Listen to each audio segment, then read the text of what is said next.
بسم اللہ الرحمن الرحیم۔ عزیز طلباء، آج ہے ہمارا نصیحت نمبر 95 ہے 95۔ بسم اللہ الرحمن الرحیم۔ اولم يروا انا خلقنا لهم مما عملت ايدينا انعاما فهم لها مالكون وذللناها لهم فمنها ركوبهم ومنها يأكلون ولهم فيها منافع ومشارب وفلا يشكرون واتخذوا من دون الله آلهة لعلهم ينصرون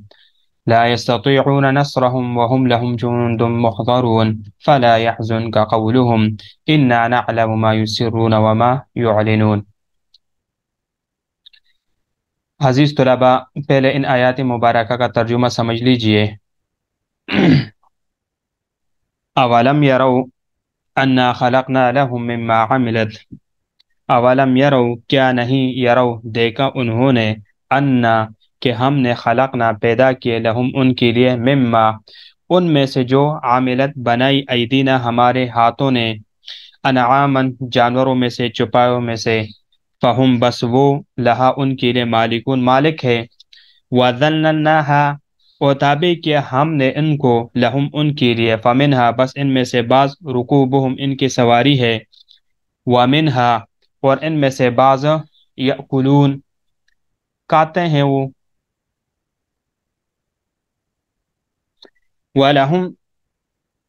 فیہا اور ان کے لیے ان میں سے، منافع فوائد ہے، منافع ہیں بہت سارے، ومشارب اور پینے کی جگہ ہیں، افلا کیا بس نہیں، یشکرون شکر بجا لاتے ہیں یہ لوگ، واتخذوا من دون اللہ اور بنائے انہوں نے، من دون اللہ اللہ تعالیٰ کے علاوہ، آلہتاً معبود، لعلہم تاکہ وہ، ینصرون مدد کیے جائیں، لا یستطیعون نہیں طاقت رکھتے وہ، نصرہم ان کی مدد کرنے کی، وہم اور وہ، لہم ان کے لیے، جندن لشکر ہے، محضرون حاضر کیا ہوا، فلا یحزن کا بس غم یعنی نہ کرے آپ، قولہم ان کی بات، انا بے شک ہم، نعلم جانتے ہیں، ما یسرون جو چھپاتے ہیں وہ، وما یعلنون اور جو ظاہر کرتے ہیں وہ۔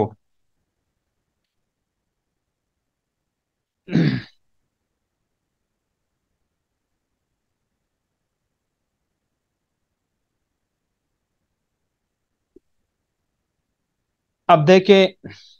اولم یروا انا خلقنا لهم، اولم یرل، اولم یروا یہاں پر حمزہ استفہام انکاری تعجبی ہے، محذوف پر داخل وربو عطف ہے، اولم یروا یعنی معنی یہ تقدیر عبارت علم یتفکروا کیا وہ غور و فکر نہیں کرتے، تو علم یروا یہاں پر اس سے رؤیت علمی مراد ہے، رؤیت علمی مراد ہے، اور خلقنا لهم میں لام حکمت کے لیے ہے، لام حکمت کے لیے ہے، ذللنا ذللہ یعنی قابو میں رکھنا، زیر کرنا، تابع بنانا،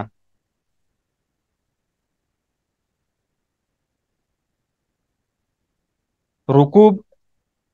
سواری، سواری کا جانور، جمع اس کا رکوبن ہے، جمع اس کا کیا ہے، رکوبن اس کا جمع ہے، منفع یہ منافع اس کی واحد، یہ منافع یہ منفع کی جمع ہے، اور اسی طرح مشارب یہ مشربن کی جمع ہے، پانی پینے کی جگہ، گاٹ، گاٹ جس کو کہتے ہیں تاک وغیرہ، یعنی مشربن مشربان مشارب پینے کی جگہ، پینے کی گاٹ،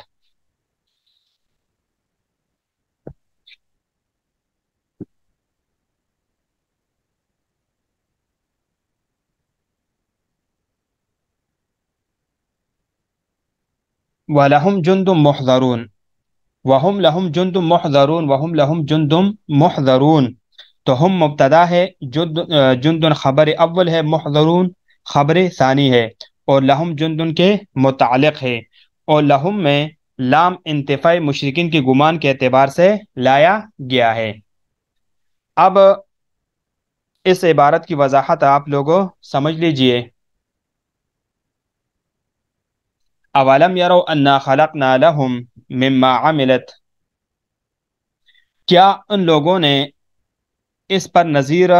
نہیں کی کہ ہم نے ان کے لیے اپنے ہاتھ کے پیدا ایدینا انعامن کر ہاتھ کے پیدا کردہ چیزوں میں سے مویشی پیدا کی، یعنی جن کے ایجاد کے ہم خود ہی ذمہ دار ہیں،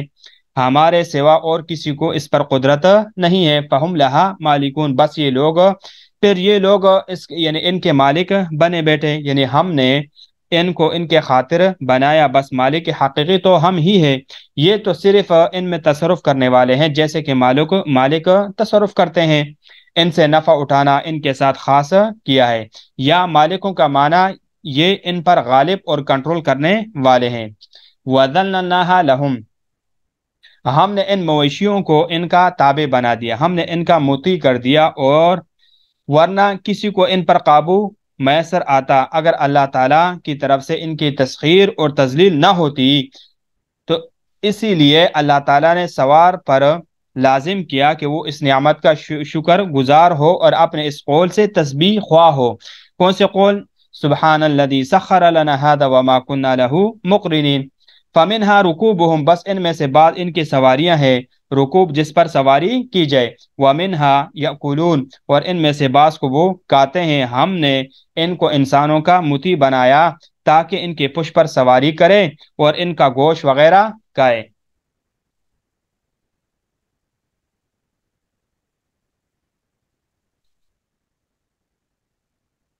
وَلَهُمْ فِيهَا مَنَافِعُ وَمَشَارِبُ وَلَهُمْ فِيهَا مَنَافِعُ،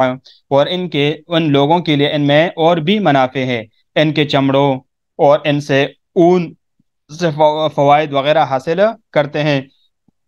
وَمَشَارِب، اور پینے کی چیزیں، دودھ،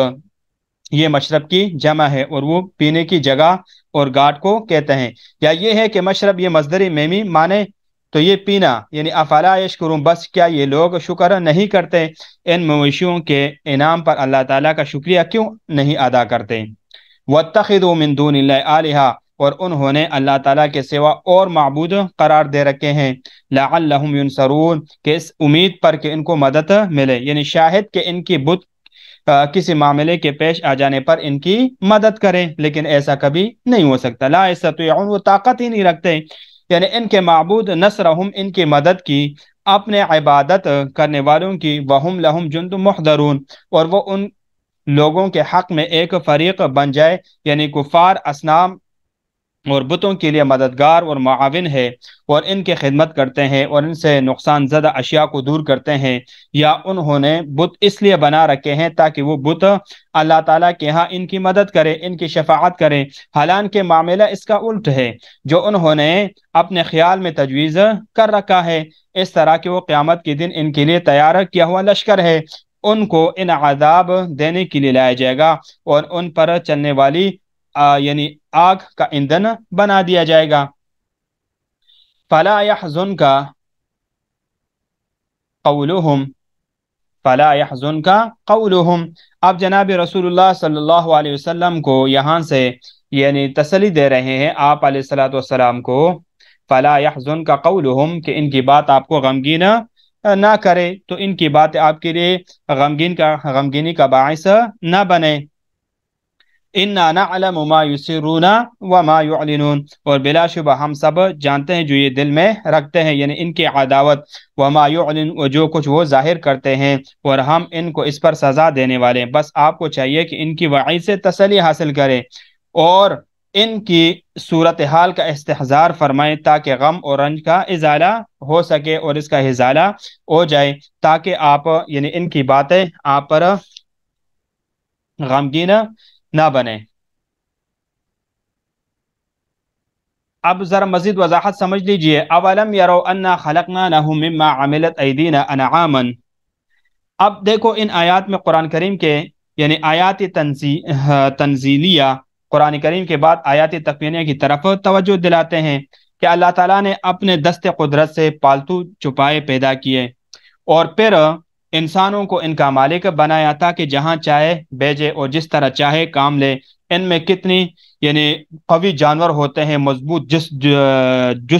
جسہ والے ہوتے ہیں، جو انسان ضعیف سے ضعیف تر ہے، اور اس کے سامنے کیا ہے، یہ سارے کے سارے جانور عاجز ہے، کسی پر وہ سواری کرتا ہے، کسی کو کاٹ کر کھاتا ہے، ان کی کال، ہڈی، اون وغیرہ سے فائدہ اٹھاتا ہے اور ان کی تن دودھ کے گھاٹ ہے، یعنی کیا اس احسان کا شکر ادا کرنا واجب نہیں ہے؟ اس کا شکریہ یہ ہے کہ اسی محسن کی عبادت کی جائے اور کسی اور کی عبادت میں شریک نہ کیا جائے۔ لیکن پھر بھی انہوں نے کہ اللہ تعالیٰ نے ان کو اتنی بڑی نعمت دی ہے کہ دیکھو چوپائے کتنے سخت جانور ہوتے ہیں، لیکن پھر بھی اللہ تعالیٰ نے ان کو جو ہے نا انسان کے تابع بنایا، وَذَلَّلْنَاهَا لَهُمْ، پھر یہ ان پر سواری بھی کرتے ہیں، اسے دودھ بھی نکالتے ہیں، پیتے ہیں وغیرہ وغیرہ۔ لیکن وَاتَّخِذُوا مِن دُونِ اللَّهِ آلِهَةً لَعَلَّهُمْ يُنصَرُونَ، لیکن انہوں نے کسی اور کو معبود بنا رکھے ہیں۔ یعنی اللہ کا احسان دیکھو کہ اللہ نے مواشی کی شکل میں انسان کے معیشت کا انتظام کیا، لوگوں نے اس کا شکریہ ادا، یعنی لوگوں نے اس کا شکریہ یہ ادا کیا کہ اللہ کو چھوڑ کر اور معبود ٹھہرائے تاکہ آڑے وقت وہ ان کے کام آئے، مگر جس دن ان کو مدد کی ضرورت ہوگی وہ لو لشکر آئے گا، اور مشرکین امید باندھے گے کہ یہ آئے ہماری حمایتی ہے، حالانکہ وہ مدد کو نہیں آئے، گرفتار کر کے لائیں گے، بلکہ وہ تو گرفتار کیے ہوں گے، اور وہ قیامت کے دن ان کی مدد نہیں کریں گے بلکہ ان کے خلاف ہو جائیں گے۔ وَيَكُونُونَ عَلَيْهِمْ ضِدًّا، یعنی تکیہ تھا جن بتوں پہ وہی ہوا دینے لگے، امید تھی کہ یہ ان کے لیے کیا کریں گے، سفارش وغیرہ کریں گے، لیکن کل قیامت کے دن ایسا نہیں ہوگا۔ انہوں نے اللہ سے غیر کو معبود بنائے تاکہ وہ مدد کیا جائے، اور ان کی کچھ مدد نہیں کر سکتے، اور ان کے لیے حاضر کیا ہوا لشکر ہوگا، اور وہ اسی کے لیے ان کے ایندھن وغیرہ بنا دیا جائیں گے، اور اس میں ان کو جلا دیا جائے گا۔ اولم یر الانسان انا خلقناہ من نطفۃ، انشاءاللہ اس کو آگے ہم نیکسٹ درس میں پڑھیں گے۔